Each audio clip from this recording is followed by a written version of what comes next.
Assalamualaikum warahmatullahi wabarakatuh. Terima kasih. Selamat pagi teman-teman. Di sini kami dari kelompok 11 akan mempresentasikan hasil diskusi kami mengenai bab 12 pengembangan sumber daya manusia. Bab 12 di sini membahas mengenai sistem penilaian kerja. Apa itu sistem penilaian kerja? Mari kita bahas setelah ini. Perkenalkan terlebih dahulu, nama saya Nurul Aziza NIM 058 sebagai moderator dan pemateri pada kesempatan kali ini.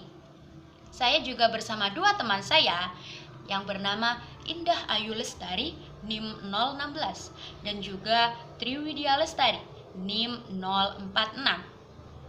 Berikut sajian materi yang akan kami sampaikan. Untuk mengawalinya, yang pertama mengenai pentingnya penilaian prestasi kerja. Pentingnya penilaian prestasi kerja menurut Suharyadi 2013 148, performance appraisal atau penilaian kinerja merupakan salah satu alat manajemen untuk membentuk motivasi, persaingan positif atau kompetisi pekerja untuk mencapai nilai maksimum yang bisa dilakukan untuk mendapatkan nilai atau pengakuan atas prestasinya. Tak dapat dipungkiri bahwa seseorang membutuhkan aktualisasi diri serta pengakuan dari orang lain terhadap apa yang telah dicapainya. Begitu pula dalam suatu pekerjaan. Pengakuan dapat berupa kenaikan gaji, kenaikan jabatan, fasilitas, bonus, intensif, dan berbagai penghargaan atas suatu pencapaiannya. Yang selanjutnya, asumsi mendasar mengenai penilaian prestasi kerja. Mengapa prestasi kerja itu perlu dinilai? Penilaian seperti apa yang mendasari pentingnya penilaian prestasi kerja? Yang pertama, setiap orang ingin memiliki peluang untuk mengembangkan kemampuan kerja sampai tingkat yang maksimal. Untuk yang kedua, setiap orang mendapatkan penghargaan apabila mampu melaksanakan tugas dengan baik. Untuk yang ketiga, setiap orang ingin mengetahui tangga karir selama melaksanakan tugasnya dengan baik. Yang keempat, setiap orang ingin mendapatkan perlakuan yang objektif dan penilaian atas dasar prestasi kerja. Untuk yang kelima, setiap orang bersedia menerima tanggung jawab yang lebih besar sesuai dengan kemampuannya. Untuk yang keenam, setiap orang menerima hasil kinerja dengan umpan balik. Jadi 6 asumsi yang mendasari tentang penilaian prestasi kerja ini sangat dibutuhkan karena manusia sesungguhnya adalah makhluk yang memerlukan pengakuan dari orang lain dan juga memerlukan suatu adanya apresiasi yang diberikan kepada dirinya untuk meningkatkan kinerja dalam suatu organisasi atau perusahaan. Hal ini menjadi penting dalam pengembangan sumber daya manusia dikarenakan dengan adanya penilaian prestasi kerja ini mampu memompa kinerja karyawan atau kinerja seseorang untuk memperbaiki kualitas dirinya. Untuk slide selanjutnya mengenai manfaat penilaian prestasi kerja dalam organisasi. Setelah kita mengetahui asumsi yang mendasar mengenai penilaian prestasi kerja, selanjutnya kita akan membahas mengenai manfaat penilaian prestasi kerja dalam organisasi. Untuk manfaat yang pertama yaitu adanya peningkatan prestasi kerja. Jadi setelah adanya apresiasi dan juga pemberian suatu penghargaan, maka akan menimbulkan manfaat untuk mampu meningkatkan diri, meningkatkan kualitas diri dan menimbulkan adanya peningkatan prestasi kerja. Yang kedua, ada kesempatan kinerja yang adil di mana pekerja atau karyawan tersebut sudah memberikan sesuatu yang terbaik pada organisasi atau perusahaan. Untuk yang ketiga, ada kebutuhan-kebutuhan kinerja pengembangan. Yang keempat, adanya penyesuaian kompensasi atau pemberian hasil upah, gaji, atau insentif lainnya yang disesuaikan dengan kinerja para karyawan dalam suatu organisasi atau perusahaan. Yang kelima, ada keputusan-keputusan promosi dan demosi. Keputusan promosi ini dapat diterima oleh karyawan suatu organisasi atau perusahaan apabila ia mampu meningkatkan prestasi kerjanya dalam suatu organisasi. Untuk demosi sendiri ini di mana karyawan mendapatkan penurunan prestasi kerja. Jadi perusahaan memiliki kebijakan untuk memberikan sedikit sanksi kepada pekerja atau karyawan dalam organisasi untuk bisa memperbaiki kualitas dirinya. Untuk yang keenam, ada kesalahan desain pekerjaan.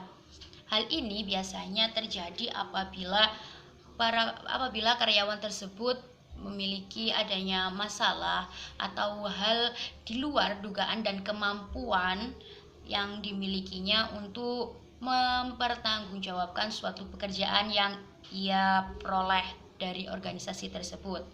Untuk yang ketujuh, ada penyimpangan proses rekrutmen dan seleksi. Hal ini biasanya terjadi karena adanya kelalaian pihak perusahaan ataupun adanya suatu ketidakadilan dalam masa rekrutmen anggota karyawan atau anggota organisasi seperti itu. Yang selanjutnya yaitu ada tujuan penilaian kinerja. Menurut Suharyadi, kontribusi yang diberikan pegawai untuk lembaga merupakan hasil atau output. Sumber daya manusia disebut sebagai kinerja individu, yang berarti seberapa efektif pegawai menyelesaikan suatu tanggung jawab kerjanya dengan upaya pencapaian tujuan organisasi tersebut. Penilaian kinerja agar suatu organisasi dapat melihat sejauh mana faktor manusia menunjang organisasi tersebut. Ada beberapa tujuan dasar penilaian kinerja. Yang pertama yaitu administratif, yaitu melakukan identifikasi individu. Misalnya saja seperti promosi, monitoring kualitas kerja, standar kinerja, dan basis data upah penghargaan. Yang selanjutnya ada mengembangkan penilaian yang berdasarkan umpan balik untuk membantu karyawan memahami performa kerjanya. Yang selanjutnya ada supervisory, yaitu membantu supervisor untuk lebih berpikir sistematis tentang performa karyawan yang memperlancar komunikasi dengan karyawan dalam proses penilaian kinerja.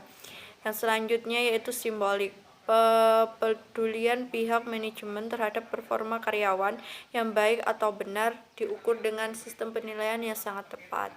Yang selanjutnya yaitu ada elemen-elemen pokok sistem penilaian, yaitu ada prestasi kerja karyawan yang berakibat pada keputusan-keputusan personalia.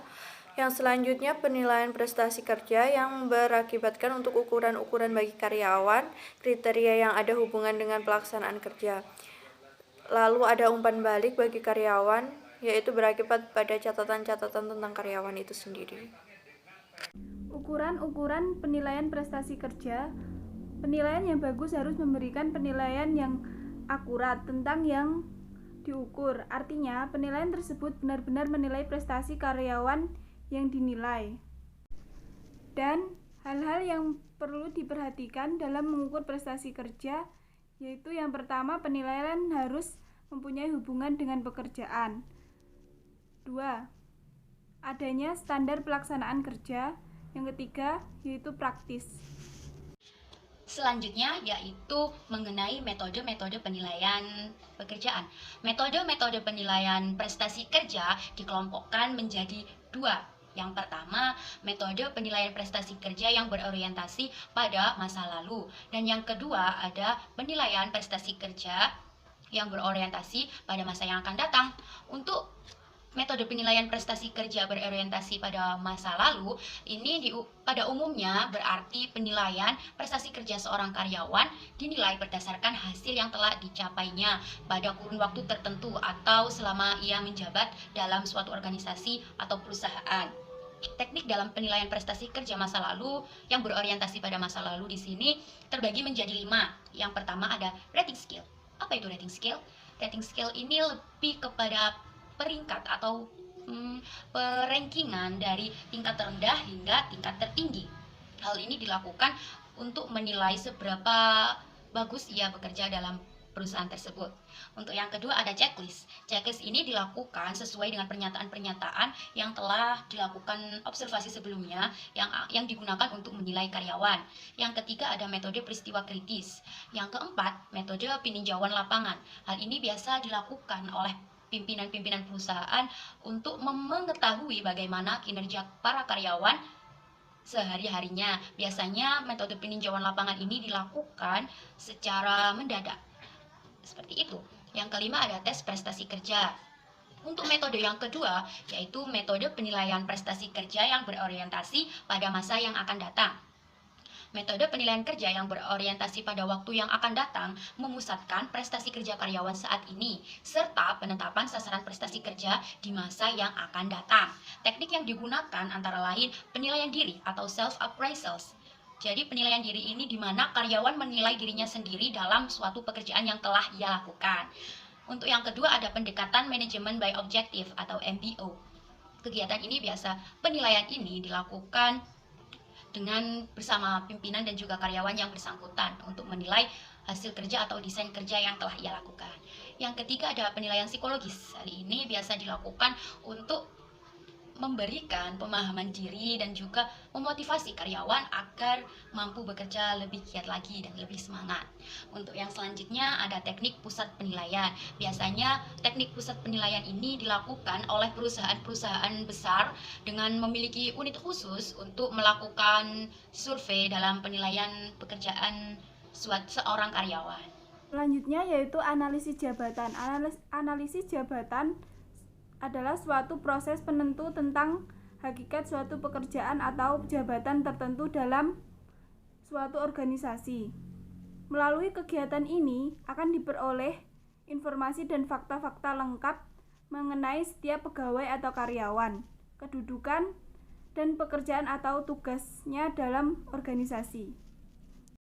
Untuk manfaat analisis jabatan dalam mengembangkan sumber daya manusia yaitu ada pemberian bimbingan kepada karyawan, pengenalan sanksi atau tindakan-tindakan disiplin terhadap karyawan secara objektif apabila itu diperlukan. Selanjutnya penentuan tingkat upah dan gaji serta penghasilan lainnya serta insentif-insentif.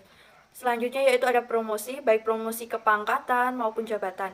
Yang selanjutnya pengembangan karyawan melalui pendidikan dan pelatihan, serta pemindahan atau mutasi karyawan, baik dalam unit kerjanya maupun antar unit kerjanya, dalam organisasi yang bersangkutan. Selanjutnya ada uraian tugas. Komponen nilai yang penting dalam sistem penilaian prestasi kerja adalah uraian tugas. Uraian tugas adalah daftar kegiatan atau tugas yang harus dilakukan oleh setiap karyawan dalam organisasi, sesuai dengan jabatan atau pekerjaan karyawan yang bersangkutan. Uraian tugas berkaitan dengan penilaian prestasi kerja. Yang pertama, kewajiban yang harus dilaksanakan oleh pelaksana pekerjaan. Yang kedua, tanggung jawab yang dibebankan kepada pelaksana pekerjaan tertentu. Yang ketiga, persyaratan yang harus dipenuhi. Selanjutnya, bentuk uraian tugas yang baik. Yang pertama, nama jabatan sehubungan dengan uraian tugas yang dimaksud. Yang kedua, identifikasi fakta-fakta tentang tugas yang bersangkutan. Yang ketiga, uraian lengkap tentang tugas tersebut. Yang keempat, persyaratan-persyaratan yang harus dipenuhi oleh pelaksana tugas.